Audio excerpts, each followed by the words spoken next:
पिंजरा लहान, पोपट मोठा.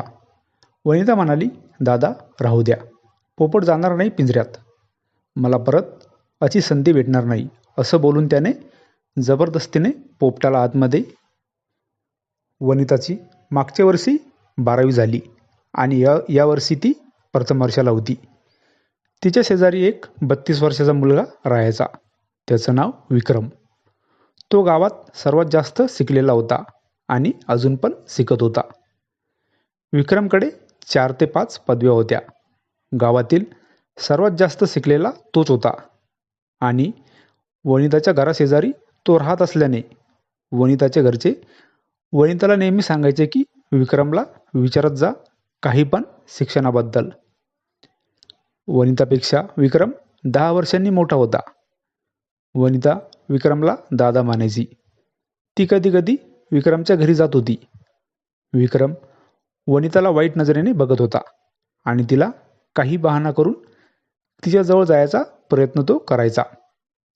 वनिताला पण समजायचं की विक्रमचा इरादा काय आहे तर, कारण ती पण आता लहान नव्हती. तिला या गोष्टी माहिती होत्या सर्व. विक्रमचं लग्नाचं वय झालं होतं, पण अजून त्यानं लग्न केलं नव्हतं. लग्नाचं वय झालं असल्यानं विक्रमच्या मनात तसले विचार यायचे आणि जेव्हा वनिता त्याच्याकडे आली तर तो बेधुंद होत असे आणि वनिताला वेगळ्या प्रकारे टच करायचा प्रयत्न तो करायचा. वनिताच्या लक्षात आलं आणि ती त्याला म्हणाली, दादा मी तुझ्यापेक्षा किती लहान आहे आणि तू माझ्यासोबत असा विचार करतो. विक्रम म्हणाला, तुला मी काही पण मदत करेन, मला फक्त एक वेळा. रोज तो वनिताला असं म्हणायचा आणि वनिता पण एक दिवस राजी झाली. पण पिंजरा लहान आणि पोपट मोठा अशी गोष्ट झाली होती. खूप प्रयत्न करूनही पोपटाला पिंजरा लहान पडत होता.